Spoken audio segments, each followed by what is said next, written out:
Hola, hoy vamos a ver el teórico de propagación agámica de sistemas de producción de cultivos intensivos.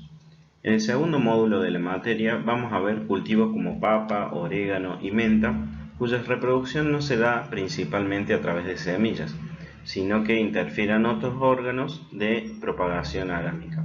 Es decir, no es la semilla el principal órgano de reproducción y de propagación de estas especies, por lo cual no interfiere la división meiótica y no interfiere la fecundación de un óvulo y la formación de una semilla.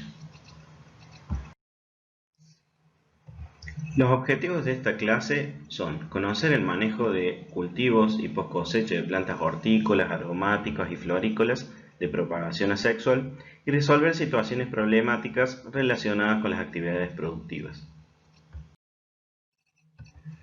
Antes de avanzar sobre los órganos de propagación agámica y las características de estas especies, vamos a ver por contraposición las ventajas de la propagación por semillas.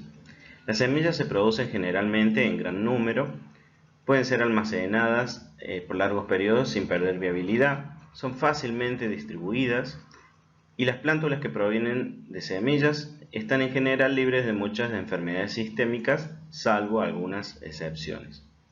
Las semillas aportan variabilidad genética, lo cual es útil para el mejoramiento vegetal, pero posee una desventaja desde el punto de vista productivo. No obstante, y a pesar de estas ventajas, hoy vamos a ver que muchas especies se propagan de manera vegetativa. Durante la propagación asexual, que utiliza partes vegetativas, las características de cada individuo seleccionado, denominado planta madre o planta stock, son generalmente perpetuadas porque durante la división celular, la mitosis, las células mantienen el patrimonio genético de la planta madre. Un clon es un material genéticamente uniforme derivado de un solo individuo y que se propaga exclusivamente por métodos vegetativos. Si bien el clon es un material genéticamente uniforme, pueden existir fuentes de variación, como mutaciones, a partir de las cuales se puede realizar selección para mejoramiento vegetal. Las fuentes de variabilidad de un clon, las mutaciones, pueden ser puntuales, citoplasmáticas o cromosómicas.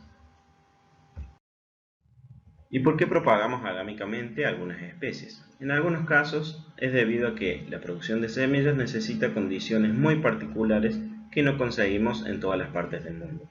En otros casos se trata de híbridos interespecíficos que no dan descendencia fértil. Y en otros es debido a su nivel de ploidía, que al ser triploides o poliploides, se dificulta el reparto de cromosomas en la propagación sexual. Normalmente estas especies tienen un genotipo heterocigota, lo cual les da un vigor importante. Los genotipos heterocigotas resaltan características deseables en los individuos a través del vigor híbrido, pero también son responsables de una alta variabilidad y heterogeneidad de cultivos, no deseable a nivel productivo. Por tal motivo, se propagan vegetativamente. Tenemos ejemplos de especies de genotipos heterocigotas que se propagan vegetativamente. En el caso de la papa, la mayoría de variedades son tetraploides, pero también encontramos triploides, hexaploides y con diferentes niveles de ploidía. En el caso de las frutillas son octo o decaploides y en el orégano tenemos híbridos interespecíficos. Estas especies van a dar semillas inviables y de alta variabilidad genética. En el caso de especies como la batata, el lilium, tulipán, ciclamen y el crisantemo, tienen requerimientos de temperatura y fotoperiodo particulares para la producción de semillas. Hay especies que para florecer y fructificar requieren de condiciones difíciles de alcanzar en cualquier ambiente, como por ejemplo fotoperiodos cortos y altas temperaturas porque son especies de origen tropical, o en otros casos acumulación de gran cantidad de horas de frío porque son especies originarias de zonas muy frías. En el caso de la batata, requiere fotoperiodos de 12 horas de luz y al mismo tiempo temperaturas alrededor de 28 grados para florecer y fructificar, al igual que muchas plantas ornamentales de origen tropical. Entonces, en nuestra zona es difícil que florezca o si llega a florecer no va a alcanzar a dar una semilla viable. En el caso del ajo, el azafrán, el estragón francés y el Hippeastrum son completamente estériles. Algunas especies no florecen y otras no producen semillas viables. El ajo forma bulbillos aéreos en lugar de flores, o como vemos en esta fotografía puede llegar a formar una combinación de flores infértiles con bulbillos aéreos. Y en el caso del azafrán es triploide y no produce directamente semillas fértiles. En el caso del Hippeastrum no produce semillas y se reproduce a través de bulbos. Ahora vamos a ver entonces cuáles son los órganos de propagación de estas especies. Los órganos de propagación pueden ser hojas, tallos o raíces capaces de generar nuevos individuos. Entonces encontramos hojas y yemas que están en los bulbos, tallos modificados, cormos, tubérculos, rizomas, estolones, raíces que pueden ser tuberosas o gemíferas, y tallos con la capacidad de generar raíces adventicias u hojas con capacidad de generar yemas. Vamos a ver el bulbo como órgano de propagación. El bulbo es un tallo de entrenudos muy cortos en forma de disco, cuyas hojas acumulan reservas. O bien puede ser, como por ejemplo en el caso del ajo, que es la yema que se encuentra en la axila de las hojas la que acumula reserva y podemos separar cada diente como órgano de propagación. En el caso del lilium posee bulbos escamosos. Ahora vamos a empezar a ver a los tallos como órganos de propagación. Los cormos, también conocidos como falso bulbo, son en realidad un tallo modificado. Y tenemos al azafrán como un ejemplo de especie que se reproduce a través de cormos. Otras especies que producen cormos tenemos a las fresias y los narcisos. Los cormos por definición son tallos modificados donde los entrenudos acumulan reservas y las yemas producen nuevos cormos, mientras que la yema terminal produce el cormo de mayor tamaño. Al ser un tallo modificado posee dominancia apical y el cormo que se forma primero va a dominar sobre los otros. Otro tallo que sirve como órgano de propagación agámica es el tubérculo.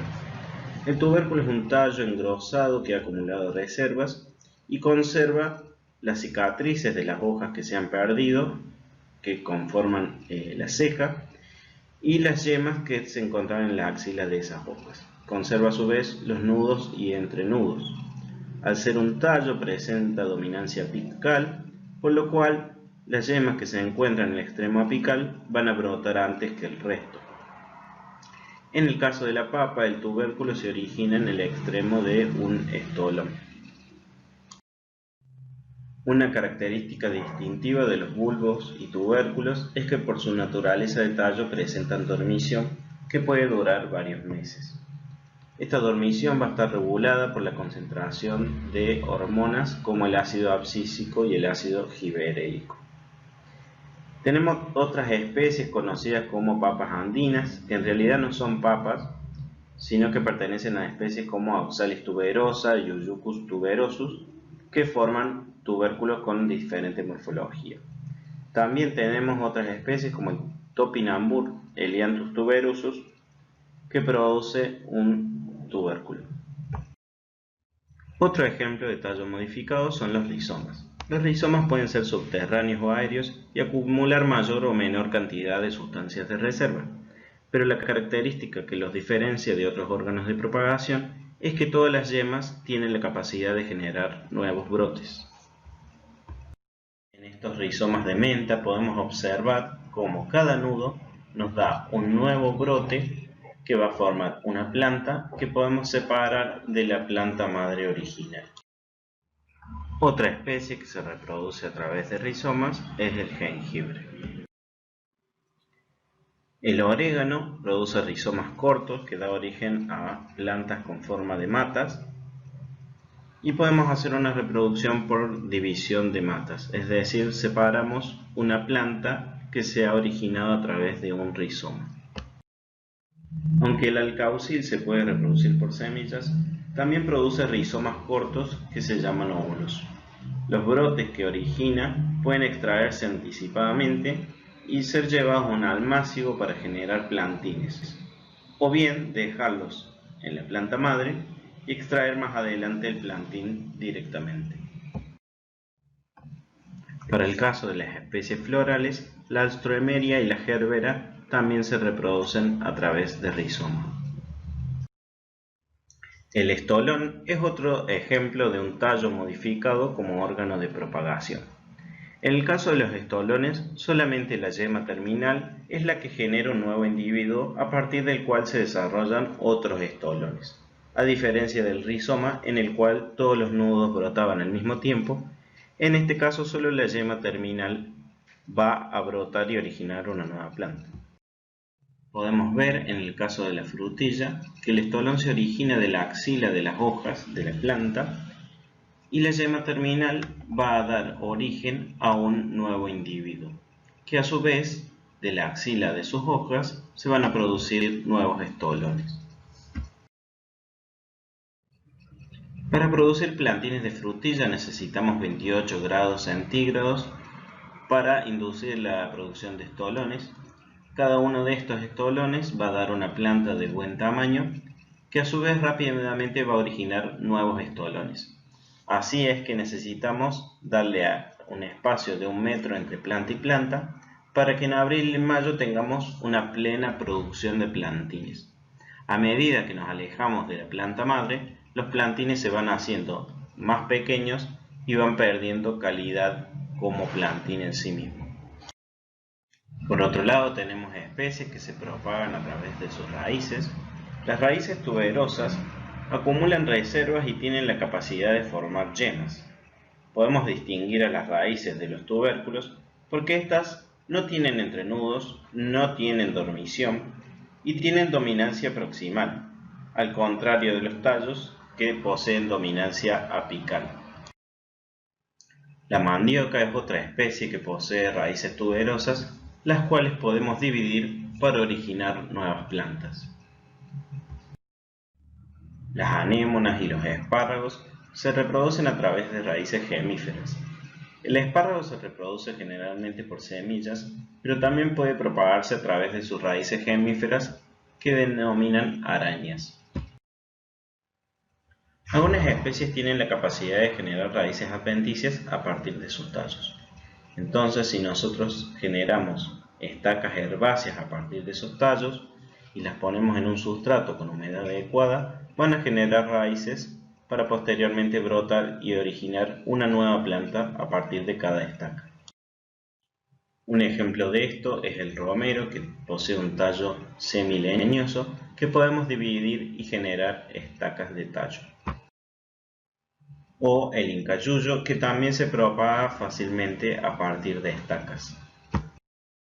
Algunas especies herbáceas como el orégano también se pueden propagar a través de estacas.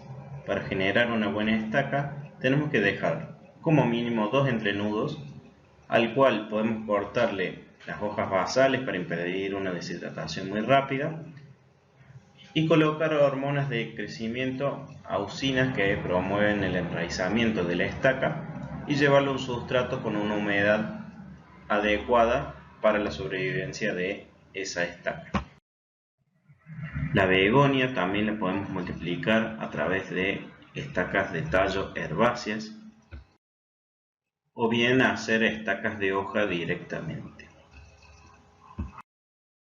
Además de la begonia, la cola de tigre o espada de San Jorge, podemos dividir sus hojas y colocarlas en un sustrato donde van a formar nuevas yemas que van a dar origen a una nueva planta. Esta fue la primera parte del teórico de propagación agámica.